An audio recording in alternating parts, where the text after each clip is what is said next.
ఆషాఢంలో తెలుగు మ్యాట్రిమోనీలో ఎందుకు రిజిస్టర్ చేయాలో చెప్పండి. ఎందుకు? ఇప్పుడు మెంబర్షిప్ తీసుకుంటే ఆషాఢం ఫుల్ గా ఫ్రీ. తెలుగు మ్యాట్రిమోనీ ఆషాఢం ఆఫర్. ఆషాఢం ఫుల్ గా ఫ్రీ. మీరు ఏ విధంగా అక్రమాలకు పాల్పడి ఆ ఉద్యోగాల్ని మీ అనుచరులకు అనుయాయులకు కట్టబెట్టడానికి చేసినటువంటి ప్రయత్నానికి సంబంధించి వీటన్నింటి మీద కూడా మేము కోర్టుకి వెళ్ళడం కానీ కోర్టుని ఆశ్రయించి సిబిఐ ఎంక్వైరీ కోరడం కూడా జరిగింది.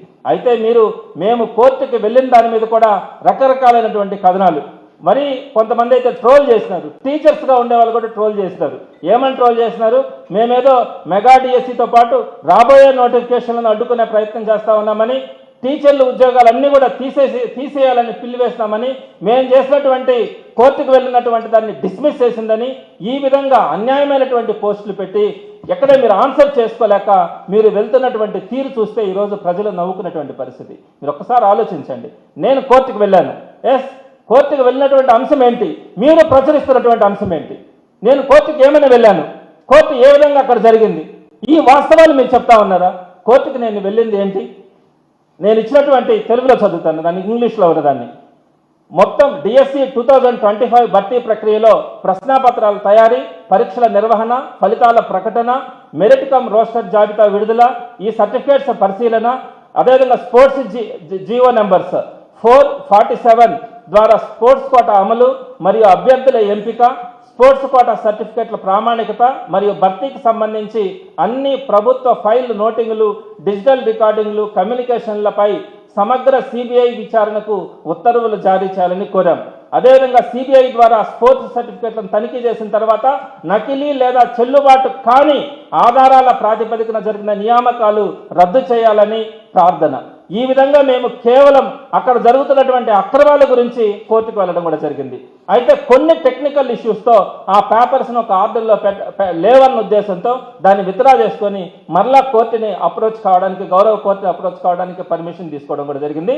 దానికి సంబంధించి రేపు కానీ ఎల్లుండి కానీ మరలా మేము అన్నిటి కూడా ఆర్డర్లో పెట్టి వాటిని వేయడం కూడా జరిగింది.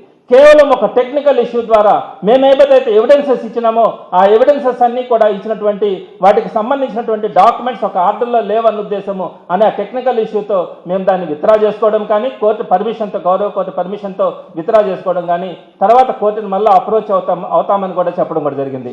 అయితే దీనికి సంబంధించి మమ్మల్ని ఏదో ముట్టకాయలు వేసినారని, దీన్ని డిస్మిస్ చేసినారని రకరకాలైనటువంటి కథనాలు.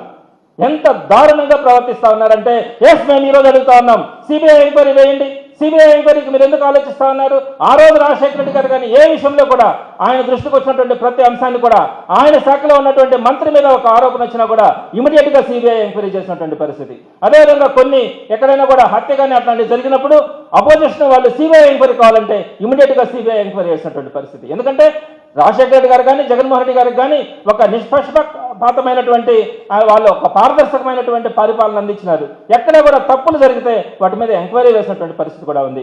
ఈ రోజు కొన్ని లక్షల మంది నిరుద్యోగులు వారందరూ కూడా కష్టపడి కొన్ని సంవత్సరాల పాటు చదువుకొని డిఎస్సికి సంవత్సరం పాటు ప్రిపేర్ అయ్యి ఉద్యోగాలు రాసిన తర్వాత మీకు ఇష్టం వచ్చిన వాళ్ళకి మీకు ఇష్టం వచ్చిన రీతిలో ఉద్యోగాలను కట్టబెట్టినటువంటి పరిస్థితుల్లో దాని మీద ఒక ఎంక్వైరీ అడిగితే మీరు ఎందుకు వేయలేకపోతా ఉన్నారు? సిబిఐ ఎంక్వైరీ వేస్తే మీరు చేసేటువంటి కుట్ర అంతా కూడా బయటపడుతుందన్నది మీ యొక్క భయం.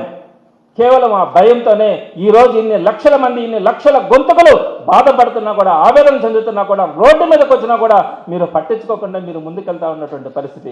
నేను చెప్పినాను, అనేకమైనటువంటి అంశాలని నేను ప్రజల దృష్టికి కూడా తీసుకురావడం జరిగింది. ప్రధానంగా నవీన్ అనే ఎంప్లాయ్, ఈ నవీన్ అనే ఎంప్లాయ్ ఎస్సీఆర్టీలో అవుట్సోర్సింగ్గా పనిచేస్తున్నాడా కాదా? పనిచేస్తున్నాడు, ఇది వాస్తవం. ఈ ఎస్సీఆర్టీనే ఈ డిఎస్సికి సంబంధించినటువంటి ప్రశ్నాపత్రాన్ని తయారు చేసింది, ఇది వాస్తవమా కాదా? ఈ ఎస్సీఆర్టీ డిఎస్సి కన్వీనర్ ఏదైతే కృష్ణారెడ్డి ఉన్నాడో, ఈ డిఎస్సి కన్వీనర్ కృష్ణారెడ్డి ఆ ఎస్సీఆర్టీ కూడా డైరెక్టర్గా ఉన్నాడన్నది వాస్తవమా కాదా? క్వశ్చన్ పేపర్ ప్రిపేర్ చేసింది ఎస్సీఆర్టీనా కాదా? ఈ ఎస్సీఆర్టీలో ప్రధానమైనటువంటి కంప్యూటర్ విభాగంలో నవీన్ ఉద్యోగిగా పనిచేస్తున్నాడా, అవుట్సోర్సింగ్ ఎంప్లాయీగా పనిచేస్తున్నాడా లేదా? అటువంటి నవీన్కి సోషల్ స్టడీస్లో ఏకంగా ఫస్ట్ ర్యాంక్ రావడం కానీ, అలానే టీజీటీకి సంబంధించి అతనికి 6th ర్యాంక్ రావడం కానీ జరిగిందా లేదా? 2 సబ్జెక్ట్స్లో కూడా అతనికి టాప్ ర్యాంక్స్ రావడం జరిగిందా లేదా? మరి మీరేం చెప్తా ఉన్నారు? 2 ఆఫీసర్స్ మాత్రమే ఉంటారు, కొన్ని వేల ప్రశ్నలు వాటన్నిటిని కూడా తీసుకొని ఈ 2 ఆఫీసర్స్ మాత్రమే దాన్ని కంట్రోల్ చేస్తున్నారని చెప్పి ఆయన ప్రిన్సిపల్ సెక్రటరీ కోన శశిధర్ గారు చెప్తారు. నేను కోనా శశిధర్ గారిని కూడా పదే పదే అడిగినాను.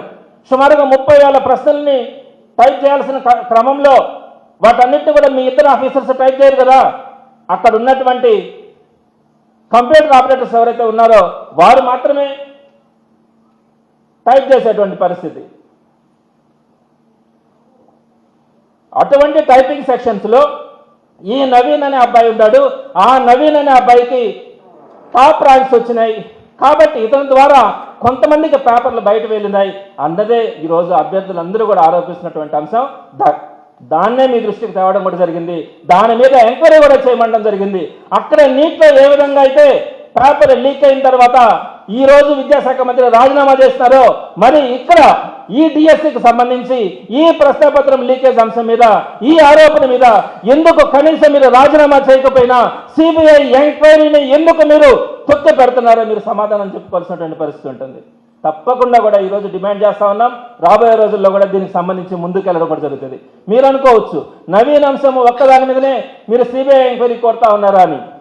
కాదు, టీచర్ల ప్రక్రియలో ఒక్క టీచర్ పోస్టు అక్రమంగా ఇచ్చినా కూడా దానికి సమాధానం చెప్పుకోవాల్సినటువంటి పరిస్థితి ప్రభుత్వాల మీద ఉంటుంది. అలాంటిది అనేకమైనటువంటి అక్రమాలు. నేను కొన్ని ఎగ్జాంపుల్స్ని మరలా మీ దృష్టికి తీసుకొని వస్తాను.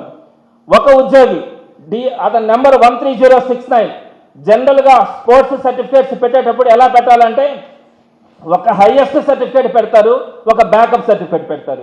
హైయెస్ట్ సర్టిఫికేట్ అంటే మీకు అర్థమయ్యేదానికి చెప్తాను. ఇంటర్మీడియట్ డిగ్రీలో నేను ఫెయిల్ అయినాను అన్నది హైయెస్ట్ సర్టిఫికేట్ అనుకోండి. ఫెయిల్ అయినానా పాస్ అయినానా ఒక హైయెస్ట్ అచీవ్మెంట్. మరి నువ్వు ఇంటర్ డిగ్రీ ఫెయిల్ అయినాను అన్నాను అనుకోండి, అది హైయెస్ట్ అచీవ్మెంట్ అన్నాను అనుకోండి, దానికి బ్యాకప్ పెట్టమంటారు. బ్యాకప్ అంటే నేను ఇంటర్మీడియట్ పాస్ అయి ఉండాలి. ఇంటర్మీడియట్ పాస్ అయి ఉంటే డిగ్రీలో ఫెయిలో పాస్ ఏదో ఒకటి జరుగుతుంది.